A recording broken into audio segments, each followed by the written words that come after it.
Geographically now, teams are realigning. Already we had seen a shifting landscape with legal transfer, with name, image, and likeness.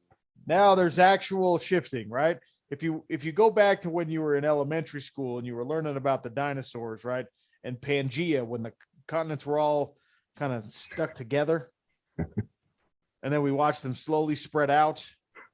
Well, that's what's happening in college football now. All these things that were once glommed together are now spreading out and going coast to coast, and it's going to get really weird. And Mark Schipper is going to be there to cover it all. He'll probably be touring around, watching games in all of these time zones and all these conferences that go now from the West Coast to the East Coast. Mark is the owner and editor of FifthDownCollegeFootball.com, and he joins us. Mark, how are you?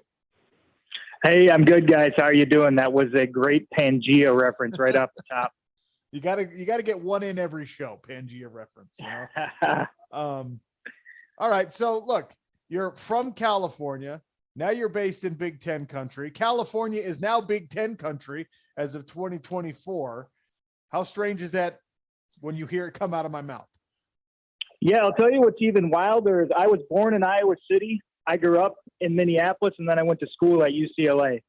So I actually grew up in Big Ten country and then went west to Pac-12 country. So to have it all circle back together has been truly bizarre. Growing up, obviously, there was the Big Ten, Pac-10, Pac-12 relationship with the Rose Bowl, but never imagined they'd merge conferences in some ways. So it's a crazy time. When something like this hits, because Sean was talking to me about it a little bit earlier, where his family and friends and in the area, and you know, they weren't overly too interested when the news broke. What's the reception been like, especially from the Big Ten, loyalists and everything like that? Where has everybody kind of landed when this news broke? Yeah, I think there's some shell shock in a lot of places. I think a lot of people are still trying to wrap their heads around it. When the moment actually arrives, when they're playing games, I think it'll seem more real.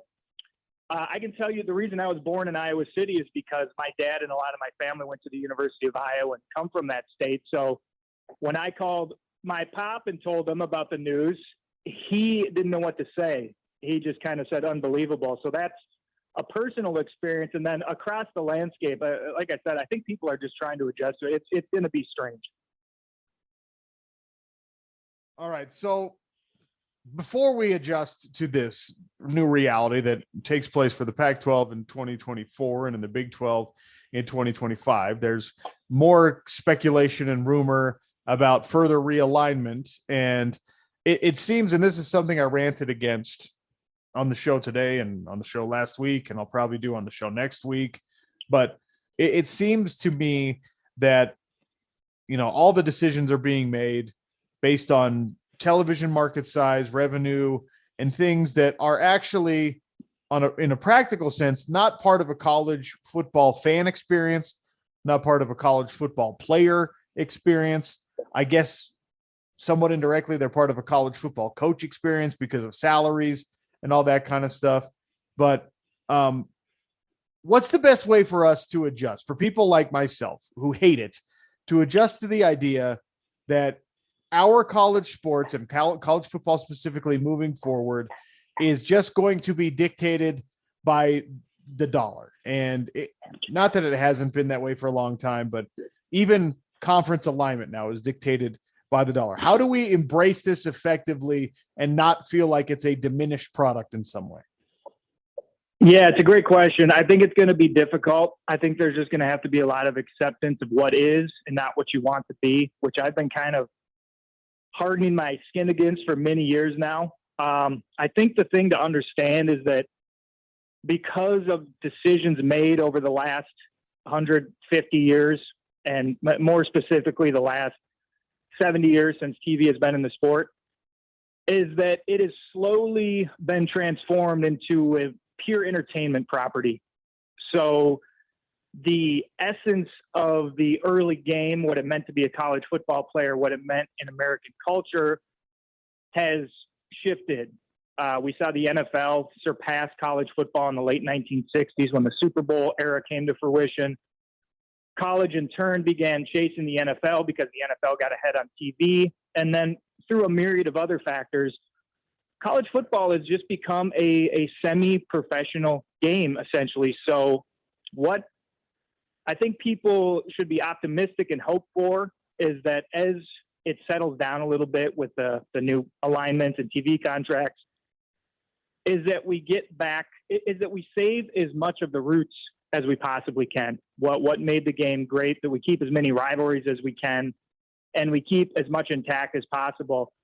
But it's going to be difficult. So it's going to have to be creative, and people in charge need to start caring like the fans care about the game they love. The problem is they're playing two different games. They got two different perspectives. So they kind of, it's hard to make them align. The biggest worry for me with this news, of course, when I initially heard it, we were on the air, and my first reaction was, okay, not good for a Pacific Conference, whatever that looks like, whether it was 12, 10, 8, doesn't matter, but also not great for my alma mater, Washington State. Washington State and Oregon State have been two teams that have not been talked about at all until finally Andy Staples came out and showed how many eyeballs really are on Washington State when they do play. But seemingly those two teams feel like no matter what, if there is a migration because Notre Dame falls in line in the Big Ten and that moves the dominoes, that Washington State and Oregon State, unfortunately, are going to be, in a sense, relegated. Where do you view, and is that something that we're going to have to learn how to accept because that's the writing on the wall? Yeah, it's a tough situation for teams who are kind of, for lack of a better term, afterthoughts at the moment. It's interesting when you bring up Oregon State and Wazoo and the West Coast.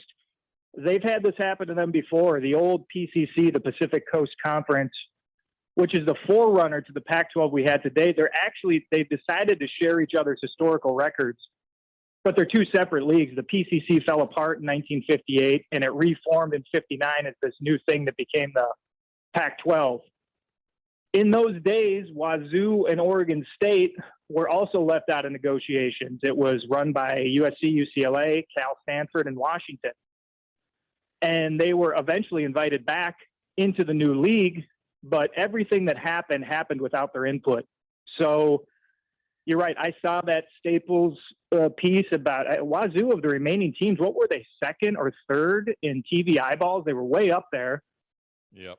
And they have a fun tradition out there. You know, there's a lot of history between those two schools and at each individual school. So, you know, I wish I had better advice or could step in and say, keep these schools around. It's important, but it's going to come down to who can they ally with and who wants to bring them along. So the hope is obviously that those schools find a good landing spot because they have a place in the sport. Mark Schipper, fifthdowncollegefootball.com is our guest, talking about the ever-evolving landscape of college football. It's really fascinating the way that this particular change has now, especially here in the Pac-12 conference, kind of overtaken the other storylines that we had heading into, fall camp, which is only a couple weeks away. I mean, it's really interesting because Lincoln Riley is still set to make his coaching debut at USC. He's still in the Pac-12 conference. He's still leading a team that is formed mostly of elite level transfer players.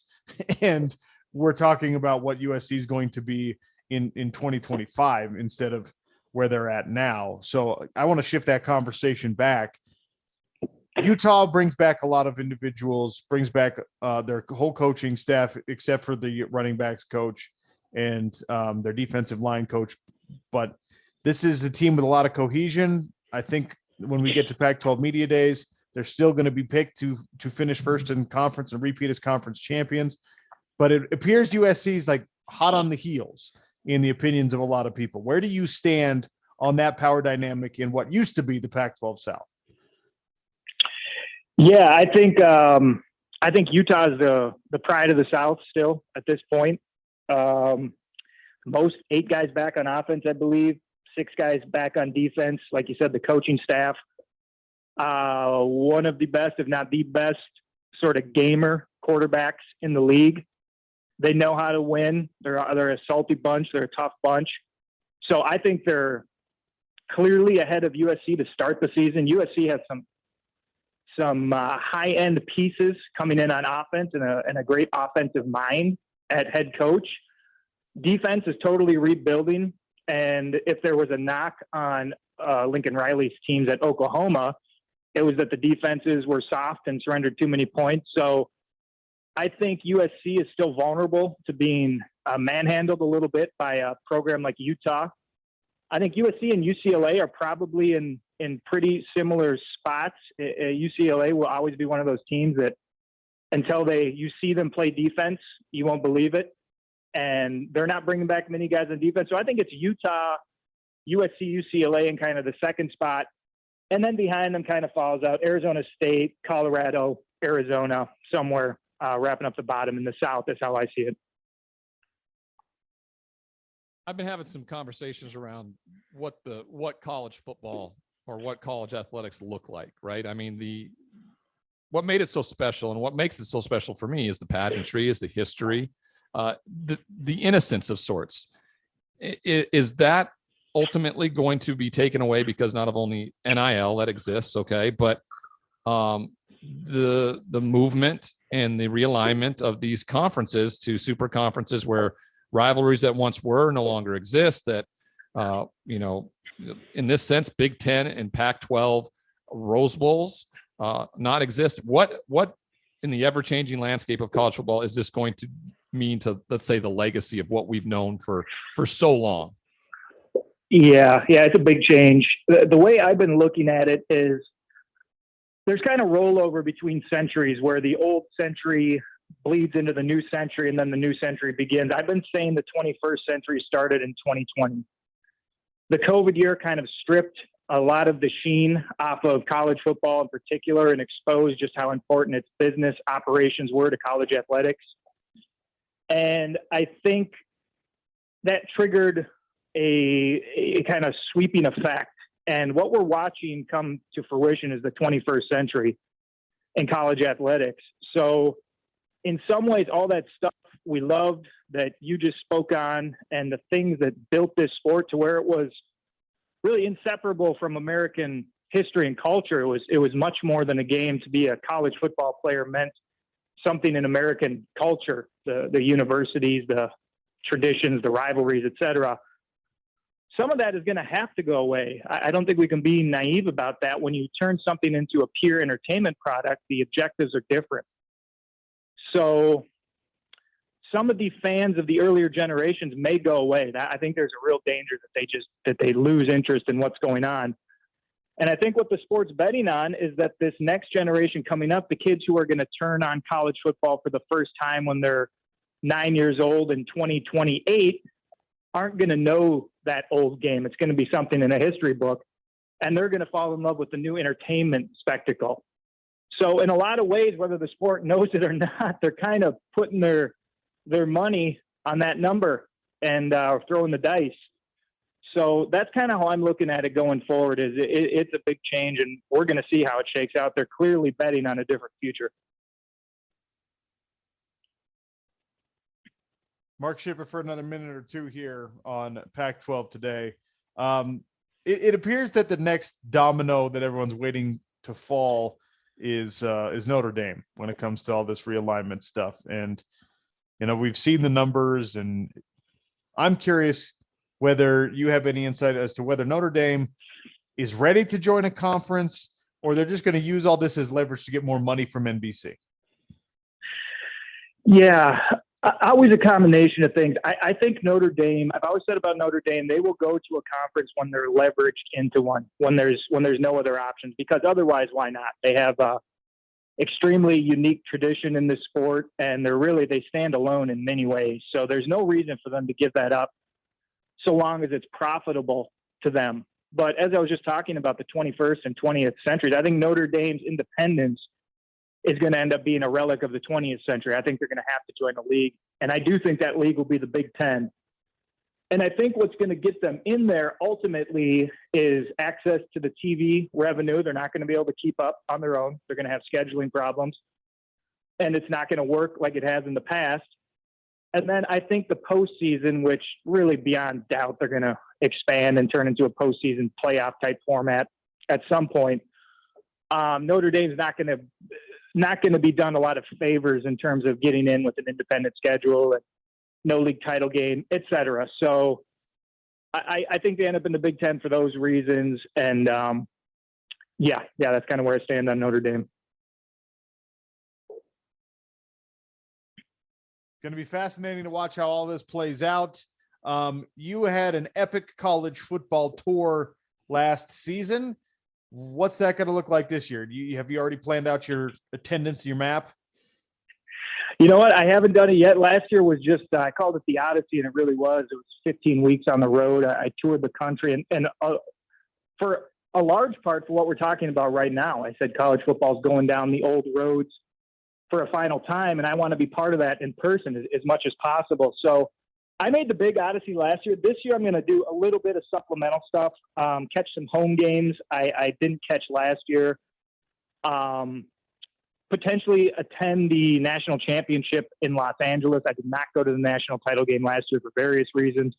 And so it'll be kind of a supplemental run this year. I'm thinking 3, maybe 4 games. I may actually be up in Madison for the Wazoo Badgers game, Ryan. So that's potentially on the calendar. I like that one. I might try to get out to Madison for that weekend as well. Yeah, a little Rose Bowl up in Madison.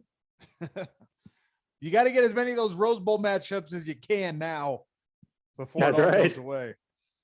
Mark, thanks for your time. We appreciate you. All right, guys. Appreciate you. Glad to be on.